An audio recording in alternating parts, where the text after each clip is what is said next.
Hello, everyone, and welcome to a new episode of the Conversations in Moral Theology.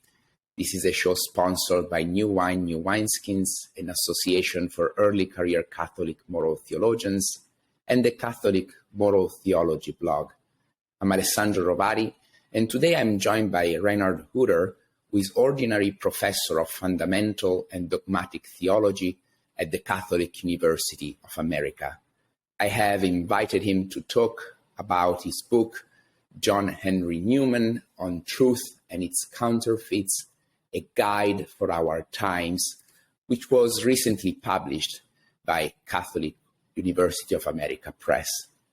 Reinhard, welcome to the Conversations in Moral Theology, and thank you so much for being here. Thank you for inviting me. It's an honor to be here. Putting on an old hat. Once upon a time, I taught Christian ethics, and so I think I'm back in my old, earlier life now. Wonderful. So I'll start with asking, why did you write this book? What was the vision that inspired you? What led you to decide to write on this topic? Well, I had encountered John Henry Newman many, many years ago before I wrote the book. I encountered him on my journey into full communion with the Catholic Church, which is sketched a bit in the postscript to the book. And then I was actually encouraged to write a book on Newman for the series Sacra Doctrina that is published by CUA Press. It's meant for seminarians, for senior undergrads, for interested priests and laypersons, but at the higher end of things, but still being a kind of a textbook. And the editors, especially Father Thomas Joseph White, I remember he wanted a Newman book in that series. It was a bit out of the order because the series is a topical series covering dogmatic loci, but he wanted a Newman book. And I didn't quite know how to go about it. And then, it's hard to believe, but it was actually during Mass. I had an intuition, a sudden intuition. I shouldn't have thought about Newman. Probably I should have thought about other things pertaining more to the Mass, but there was suddenly an intuition of how the structure of the book should go, and how this could be a kind of a contribution that is in its substance not biographical, and is in its substance not purely historical, but is in its substance theological. And that was then the structure of the book, reproducing from Newman's own thought a fundamental tension that he works with. We can call it dialectical tension that plays out rhetorically in a lot of his writings across his Anglican and Catholic period and across different topics, namely the distinction between a genuine truth of revelation or natural truth, and what he would call, in his wonderful Victorian English, a counterfeit of the truth, false currency, pretending to be the true currency. And that allowed me to structure the book around what I regarded to be four salient topics that are relevant for us. There are more topics in Newman that would be relevant for us, but the most important ones, I thought, for a contemporary audience: conscience, the question of faith and its counterfeit, conscience and its counterfeit, faith and its counterfeit, the development of doctrine and its counterfeit, I should say its counterfeits, there are two, and then the interesting and complex question of the university and what we might call its modern or postmodern counterfeit that I nowadays would call, that is not Newman's term, but he comes close to it, the polytechnical utiliversity. And so I had a structure, and then I don't want to say the book wrote itself. I had some essays that are integrated, and the book came together faster and easier than I anticipated after the original idea was given to me during Mass, I would say. Wonderful. So we'll have a chance to talk about each one of the topics you mentioned. Before we do that, though, over the whole book, you create a sustained dialogue between John Henry Newman's work and the Theology of St. Thomas Aquinas. It is a move that might surprise some, since Newman is not usually thought of as closely connected to Thomas. Why did you decide to create such a dialogue, and what can we learn from it, from this productive exchange between the two? Well, I should maybe upfront say I did not create it in order to upset Newman scholars, because there are a whole range of Newman scholars out there who would regard that possibly with alarm, especially contemporary Newman scholars, and I had no interest in upsetting them.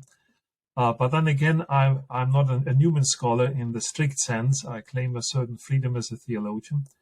And I did that partially because against the ruling prejudices, Newman was a reader of Thomas Aquinas. He had a works edition in his big library, and we know that he had read certain segments of Newman's work, especially the treatise on faith, the sections on conscience, and other sections quite carefully. That pertains to the Catholic Newman. The story of the Anglican Newman is somewhat different.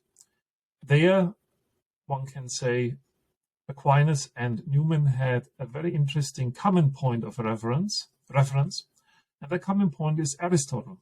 On certain fundamental questions of moral theory and pertaining also to conscience, but especially moral theory, Aristotle is a reference point for Newman. He taught the Nicomachean Ethics while tutor at Oriel College. And it, of course, we all know it is a reference point for Thomas Aquinas, who wrote his own full commentary on the Nicomachean Ethics and drew upon the Nicomachean Ethics in other ways in the Summa. The reason I set up the kind of a dialogue between the two is, for one, historical, because in almost every regard in which Newman sets up the tension between the theological topic or philosophical topic and the counterfeit, Aquinas comes in helpfully, either explicitly as a point of reference in Newman, not a deep reference, a reference in which he alludes to thoughts of Aquinas or implies them. He knew his audience wasn't ready for being exposed to high-level scholastic medieval theology, and Newman, always being sensitive to his audience, would not overtax them or introduce topics and figures that were unhelpful for the rhetorical and theological point he would make, but they figure very well in his background. The bringing out Thomas explicitly would show a depth dimension to Newman's thought. One could have gone further beyond Thomas to Augustine, for example, and other figures. But Thomas offered, on those four topics that I chose, with the exception of the third, I should say, development of doctrine, it's not Thomas, the interlocutor. There it is one particular Thomist of the early 20th century, who himself developed a sophisticated, partially influenced by Newman, a sophisticated account of what he would call the homogeneous evolution of dogma. That was a Spanish Thomist, and so he plays a role in the tradition of Thomas. I should also simply say this worked out well because the series Sacra Doctrina has Thomas in each of its volumes as a reference point. So I hadn't planned it, but it worked out nicely for the series that Thomas also turned out to be de facto a reference point in this particular book. I don't think I forced the hand of either one of them, Thomas or Newman, though people might worry about that these days. They are not seen as, so to speak, natural companions. Nowadays, this was a bit different in the 1930s. The Newman reception has changed in the 1930s in Germany, and even in the post-war period. There were figures, interlocutors, who saw more of an open conversation in both directions than this is the case now. I don't make a systematic claim with that dialogue between the two. Thomas, in many ways, helps to, conceptually undergird and unfold aspects of Newman's thought. in ways that Newman doesn't himself unfold them. I make the distinction between what I call the context of justification and the context of discovery, Newman operating rhetorically primarily in the context of discovery, and Aquinas' account often helps to give a deeper warrant and more, developed account then of the same matters. Accounts also in which their common root in Aristotle often, so to speak, meets. I should better stop there. That's fantastic. No, thank you so much for the wonderful answer. So the book begins by connecting Benedict XVI's famous assessment of our age as marked by the dictatorship of relativism to Newman's naming and critiquing the spirit of liberalism in his own time. What is the connection between the two, and what did Newman see in his culture and context that has now emerged with even greater power? Well, that is a big question and a very relevant question in so many ways. What Newman calls liberalism, or the spirit of liberalism, can also be called, in his day and age, rationalism, the application of extrinsic rationalistic criteria to revelation, and the application of private judgment to matters that transcend human reason, to matters that come to us via revelation and are to be received by faith. It also, you didn't mention a particular character yet in the book that shows up. There's a character called the sovereign self that shows up in certain ways. I think that is a link between Newman and Ratzinger. The sovereign self was something that was on the horizon in Newman's age. He describes it phenomenologically without putting the word on it. It is a self that embraces the counterfeit of conscience, that applies rationalistic criteria to matters that are inappropriate for rationalistic criteria to be applied to, and then distance herself or himself in that misapplication from claims being made upon the human person. Through revelation, through conscience, through, let's simply call it the natural law. There's a form we can call it also of subjectivism. And this was something that Newman saw arising in his society, and he gives a very perceptive phenomenological analysis of that in a variety of his writings. Earlier already in the Anglican period, definitely, but it carries through into the Catholic period up to the very end. And he calls it then comprehensively the spirit of liberalism.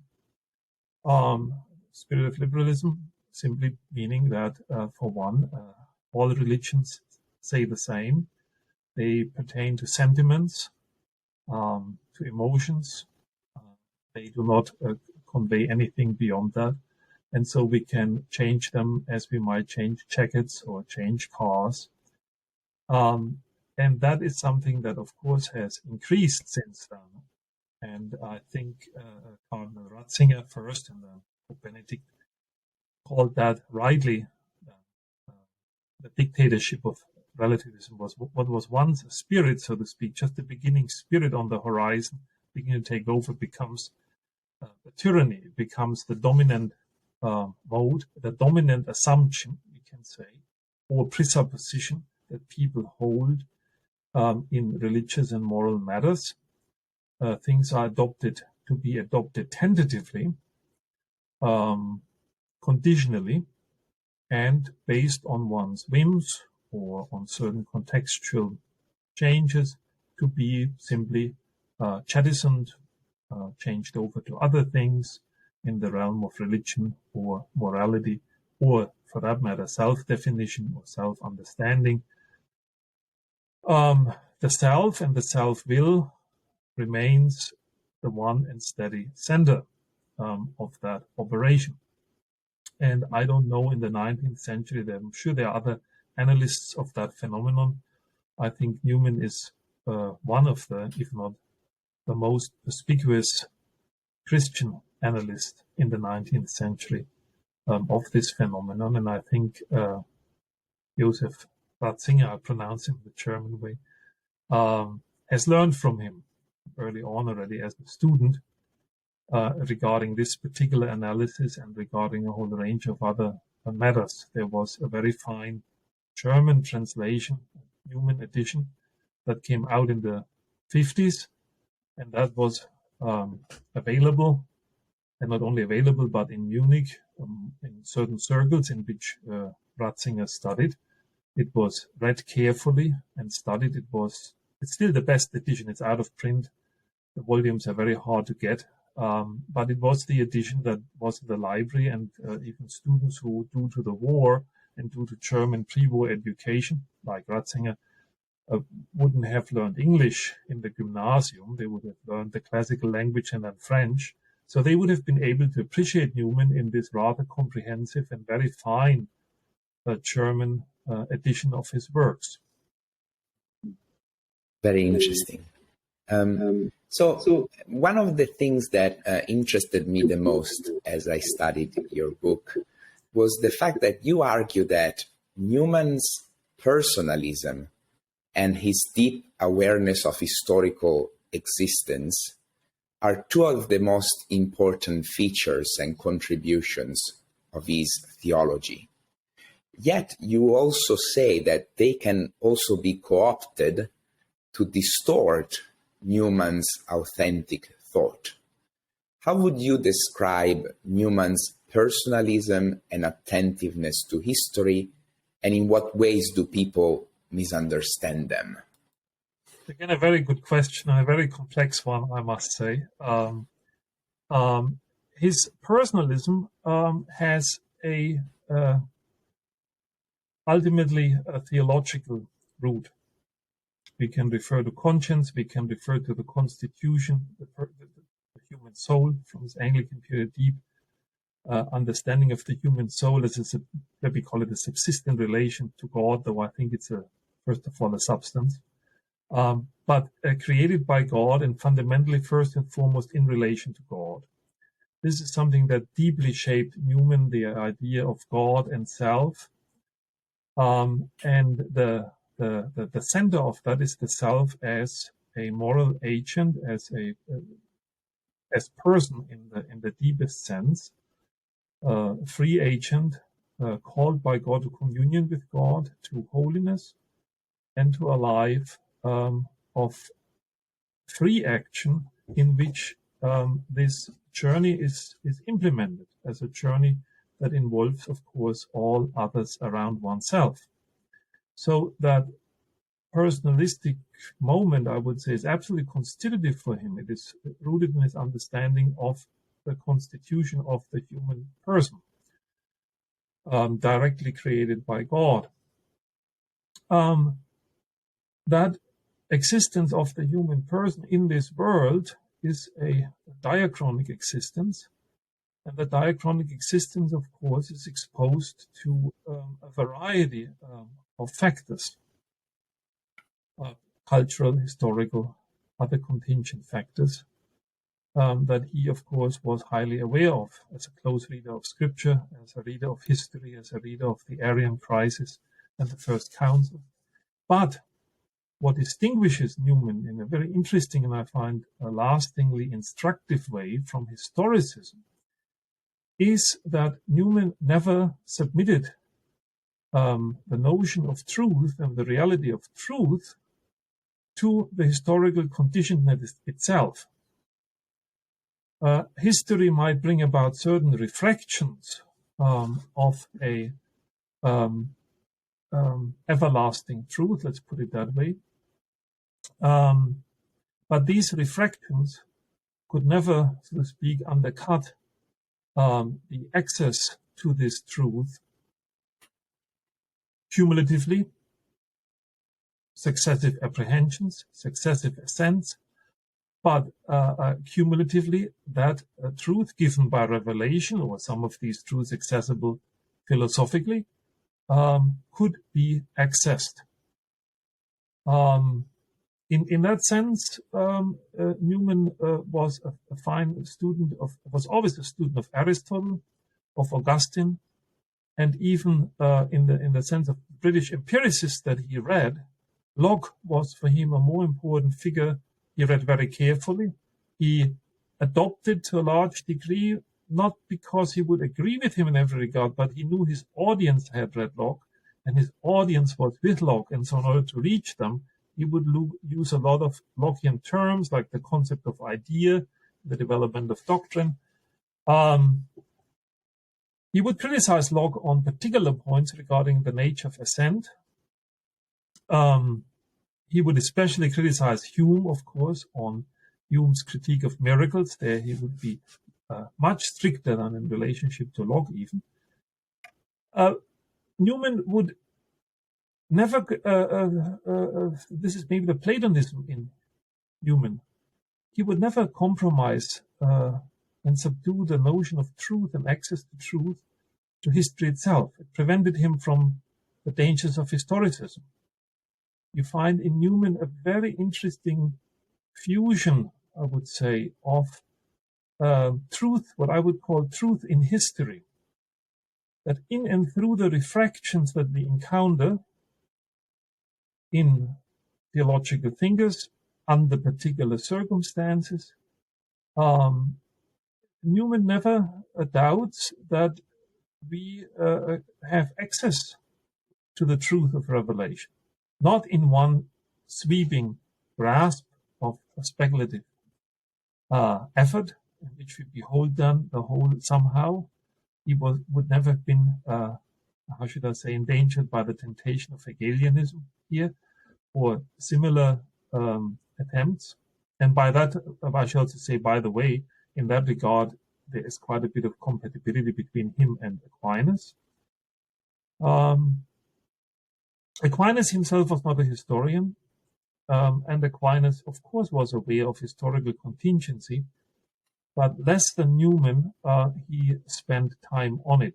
Though we should never forget that in his work, in certain sections, if he had to study texts historically, texts of earlier councils, in order to ascertain the teaching on the Trinity, the conciliar teaching on the Trinity, the conciliar teaching on Christology, he would spend that time, but he would do it under the strictures of his age and day in the 13th century. And one cannot expect from Aquinas what some of his later students would assume. Even already Melchior Cano would have introduced history itself as a proper locus for theology. This is the Renaissance period. And you can see their developments in the tradition of Thomism. So in Newman, you have this, what I would regard rather striking and fascinating fusion of the encounter of truth in history, but never itself historicized or subsumed to a historicist relativization. Thank you. So as you describe Newman's genius in the book, you say that he managed to defend the truth of the Catholic faith from its detractors and to recover its full personal and existential import. What do you mean when you refer to the personal and existential import of faith? The work of theology cannot exclusively focus on such aspects of the faith, yet you seem to suggest that they should never be completely absent from the horizon of a theologian's work. Would you please expand on your vision regarding the relationship between theology and the personal and existential import of faith? The existential import of faith comes out in Newman in relationship to what we might best call the imagination. He used that term. And when we distinguish between real assent and what he calls real assent and notional assent, in his work, The Grammar of Assent, namely that when revelation addresses us through Scripture through the living word of the church, magisterium, the bishops, and we are called, then often what is first addressed and should be addressed in his understanding is the imagination. We form in the imagination, can say, certain images that have a powerful impact on us and on our emotions, and they are able to, so to speak, inform and move our will in a way abstract notions cannot. The abstract notions are also very important for the defense of the faith, for the distinction, for important theological distinctions, and so on. But a key aspect for Newman was always, this is linked to his understanding that sanctification and the transformation of our lives in conformity to actually the identity of God and the love of God, requires a transformation of our imagination for this work, so to speak, to be accomplished chronologically in our lives. And so a great place to study Newman for that are the parochial and plain sermons from his Anglican period. There he addressed his student audience consistently throughout, not on abstract theological topics, dogmatic topics. He would do that in the tracts of the times, controversially, in order to advance the Oxford movement, the arguments of the Oxford movement. And he would not deal with the complicated conceptual questions on faith and reason. Those are issues he would treat in his Oxford University sermon.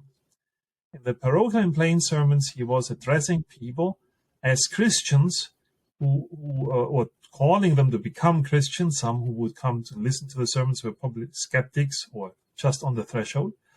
And then he would lay out in fascinating ways in these sermons and quite powerfully, appealing to their imagination and to their, so to speak, appealing to them existentially, what it would mean to make an act of real assent.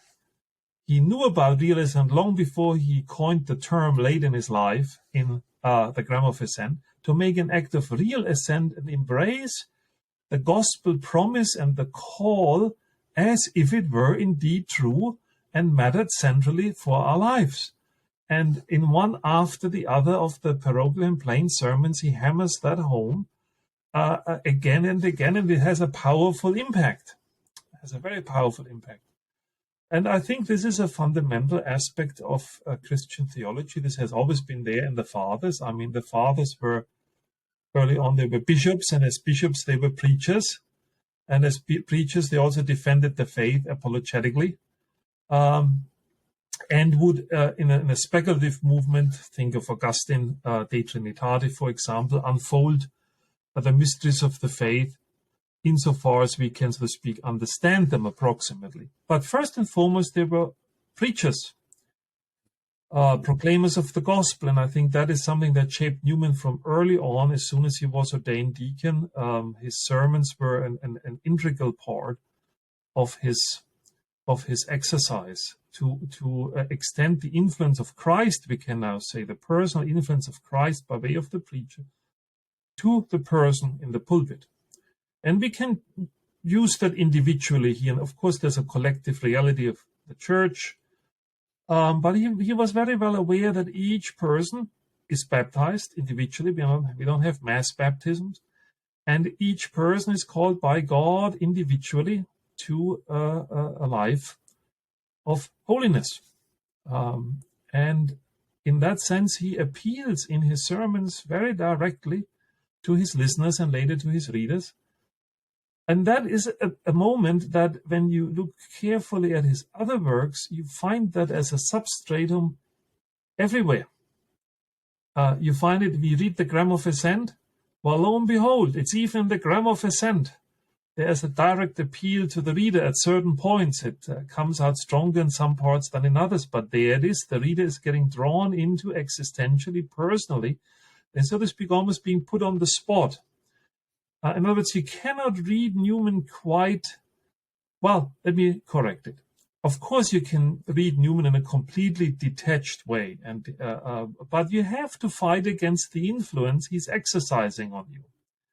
And then, of course, when one does that and one reads Newman in a completely detached way, purely critically or purely historically, whatever you might say, we are also, so to speak, robbing ourselves of a central, so to speak, experience, namely being exposed precisely to what Newman wants us to be exposed to. And there is not one work I can think of right now, throughout all genres, his sermons, his novels, his poetry, The Dream of Gerontius, for example, his lyrics, up to his highly sophisticated philosophical engagements, especially the Grammar of Assent, where this personal and existential aspect is missing. It is there throughout. And some people might say denigratingly, well, Newman always was a preacher. And I would say, well, indeed, yes, this is precisely the point of a Christian theologian, different from a philosopher, let's say in the Hegelian style. A Hegelian philosopher would never be a preacher. That would be seen as the original sin in Hegelian philosophy to become preachy, so to speak. Newman understood himself according to the image of patristic figures, be it Augustine or his favorite Athanasius, of course, or Cyril of Alexandria. They all were preachers. They all were preachers as bishops in the sense of the early church. And you would lead souls intellectually, as was his tutor. It was the same thing. How does he understand tutorship in Oriel? Against the wisdom of the day, namely to strictly separate the intellectual from the existential/spiritual. He wanted them integrated as a tutor, and that caused the conflict with Hawkins, with his boss at Oriel College, and in the end, because he was uncompromising about that stance, he had to give up his tutorship. This is too beautiful not to follow up with a question, namely the characters the examples you have pointed out were preachers because they were also clerics. Nowadays, a lot of us theologians are laymen and women. Here we are, you and I. Yeah, right. and others. And many others, right? And yes.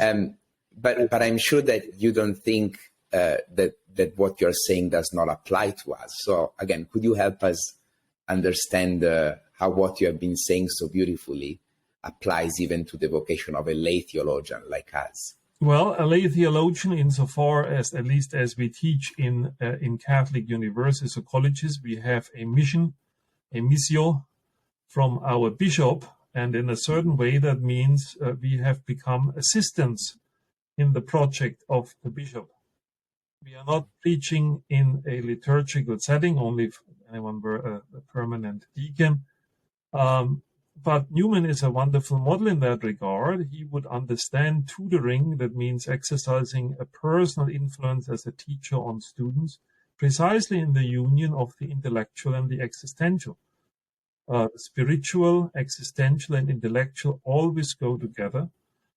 That also means for us, in a good way, as teachers, as Catholic teachers, a high standard, because we cannot then separate in our own existence between, on the one hand, being the professor in the classroom and saying one thing, and outside the classroom living a completely different thing. The Newmanian stance doesn't permit that. There has to be an authentic, so to speak, coinciding between the two. And that means that the person who is following Newman as a teacher and trying to implement what Newman offers as a model, that means the teacher herself or himself is always on the journey with the students to that what Newman points to. And in that sense, every baptized Catholic who has a calling and a missio, I'm not talking, of course, private persons, we can also talk about those, but a teacher in the Catholic Church on every level, and that can be, a very basic level. It can be catechesis, and this can go up to the level of graduate education. Newman would say, and I think rightly so, that if that happens among a group of persons, graduate students who strive to become theologians themselves, that the teaching might differ intellectually on each of those levels, but the existential impact and claim upon the teacher is there on every level.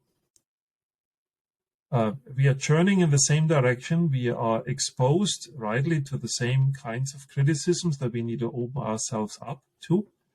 We need to, when it's a question of recollection, introspection, we, together with our students, face the same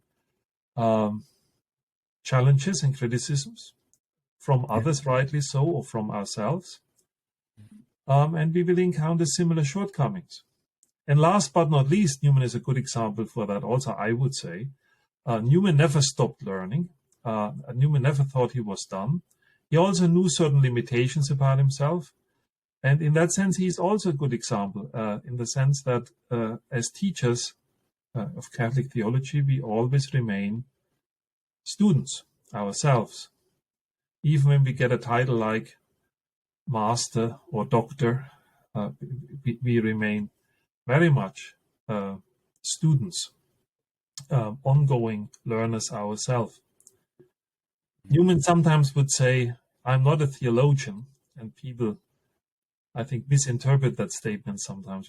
After he became Catholic, he didn't say that in his Anglican days. It was not something you would hear while he was in Oxford, his Anglican days. Of course, he was an Anglican theologian, very much in the framework of his day and age. But after he became Catholic, you would hear him sometimes say, "Oh, I'm not really a theologian." And I think this is a great expression of a recognition of humility on his side. Not in the sense that the kind of theology he encountered in Rome at the Gregorian University was something he looked at with contempt and thought, oh, those are these re-emerging scholastic theologians, and I call them now neo-scholastic or whatever. I have nothing to do with it. I'm doing something much more interesting, and this would be wrong.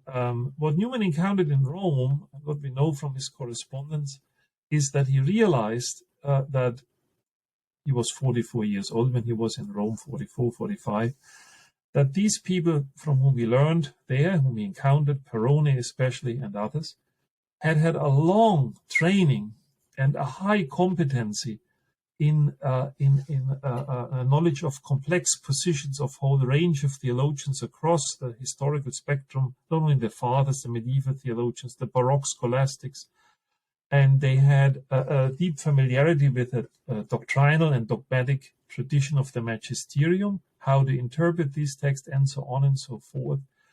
A competency that one only acquires after decades of intense study and ongoing teaching of these topics. He didn't have that, and he knew he would never acquire it in the remaining years. And in that sense, he would always say, I am not a theologian in the sense as Father Perone in Rome or any one of those other luminaries is a theologian, or maybe figures in the 17th or 16th century or in the Middle Ages were theologians. And I take that very positively from his side. He had a realistic view, what he knew, what he didn't know, where his strengths were, what he could still learn, and also what he might never quite master. And the question whether it was desirable to master or not is besides the point here. That I think was not really the issue for him. This was not a hidden critique of other forms of theology that he didn't himself practice. I think that would be an overinterpretation of Newman at that point. Thank you so much.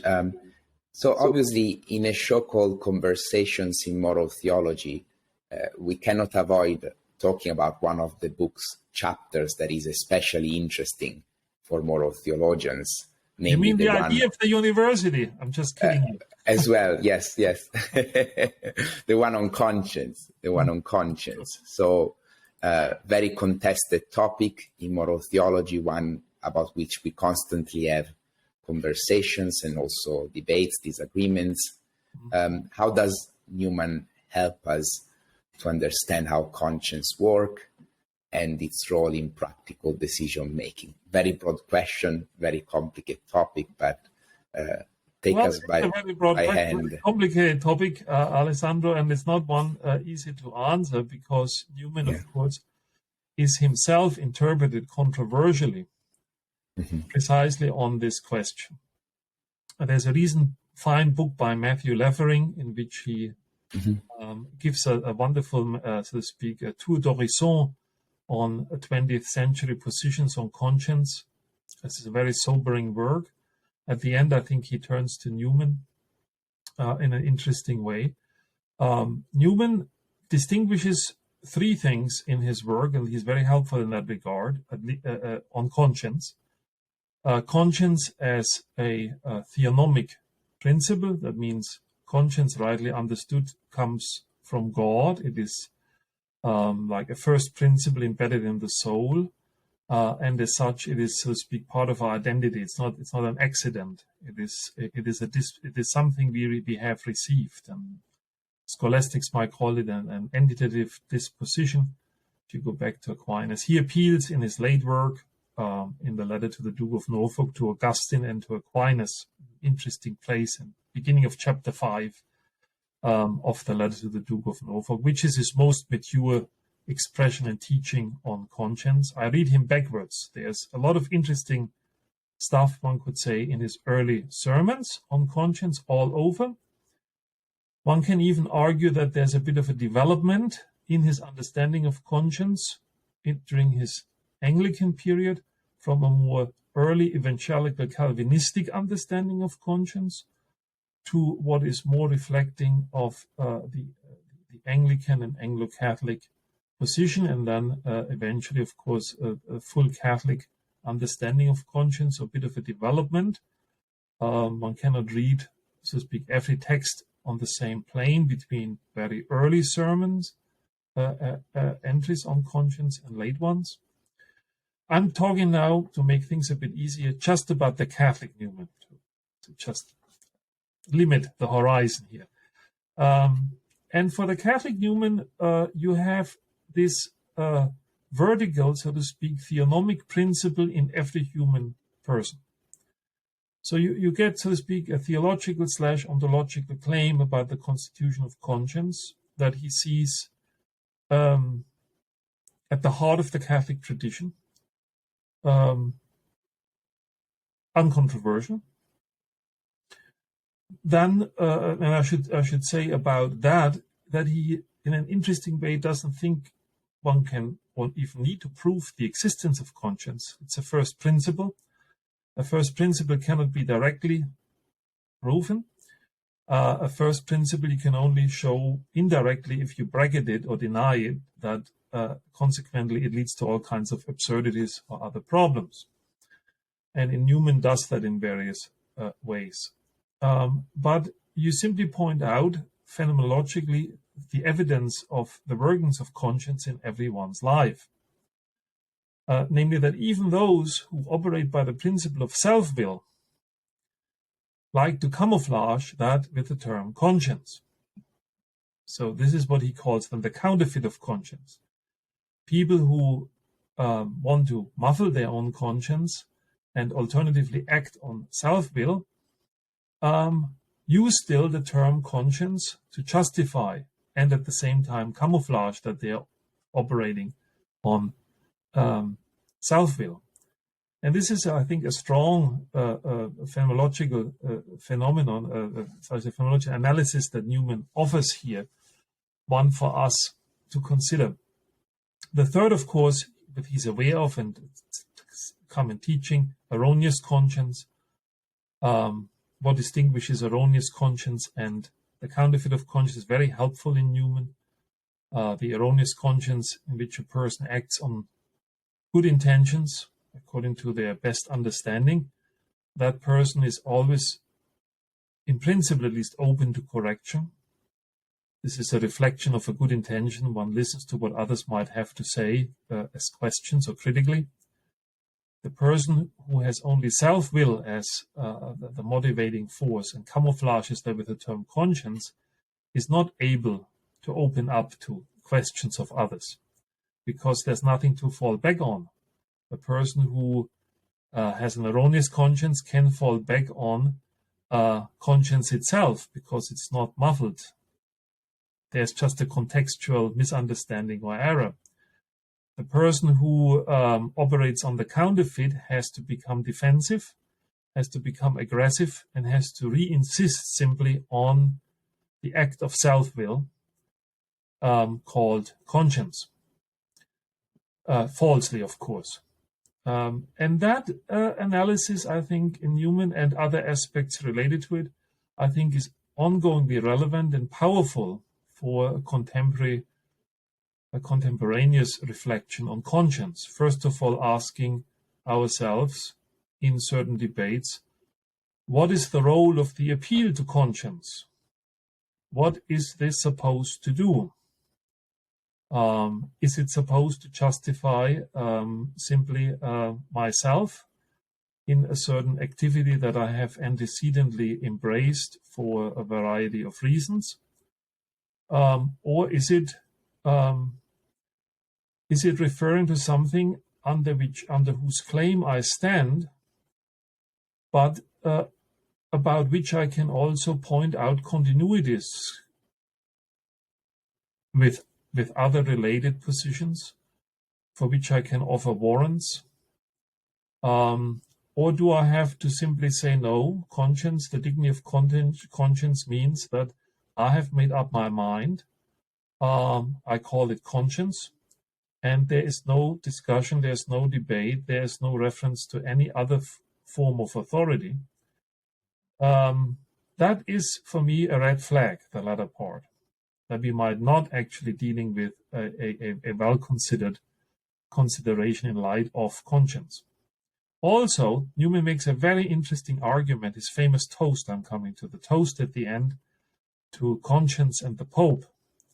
That has been wildly misunderstood by certain Catholics, namely meaning that Newman toasts to conscience first, and when people have a false notion of conscience and mean actually the counterfeit, that means Newman's toast first, possibly to what others might call self-will, or what is actually self-will, and then the Pope. Well, if the Pope happens to agree with me, then that's good for the Pope, but ultimately I get from Newman the endorsement that I can follow my conscience, so-called.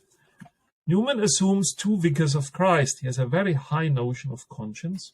He gives it Christological names. Conscience is like a king, like a priest, and like a prophet. And he says in a one daring phrase in his late work, if the sacerdotal priesthood were disappearing, it's a counterfactual.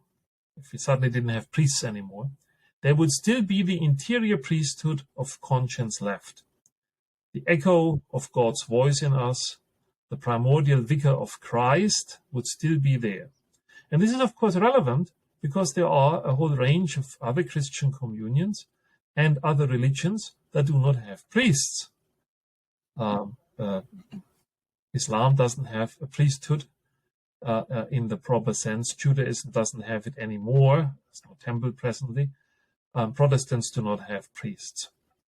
But Newman would say they all have the primordial vigor of Christ in their soul, that is given to them with their soul, and the appeal comes constantly to them from there.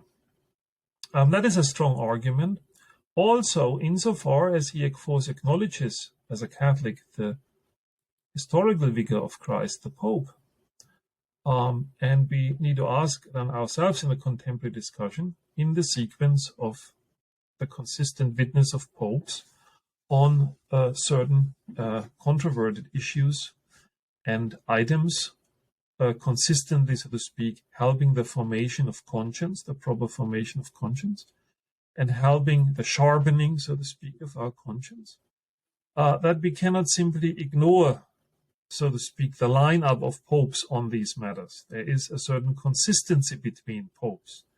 Popes don't just throw around their private judgment either, and say something here and something there, and someone, whatever, just, whatever we might think up. This is not how popes in their ordinary magisterium operate. And I mean now very much the lineup of 20th century popes, including Pope Francis. Assuming that somehow popes do their stuff individually, according to their private predilections or other leanings they might have, I think is a profound misunderstanding. So the link between the primordial vigor of Christ and the historical vigor of Christ is a strong characteristic of Newman's teaching, the late Catholic Newman's teaching, that we need to take into consideration and remember in the present discussion. It was not lost on me how, in the context of discussing conscience,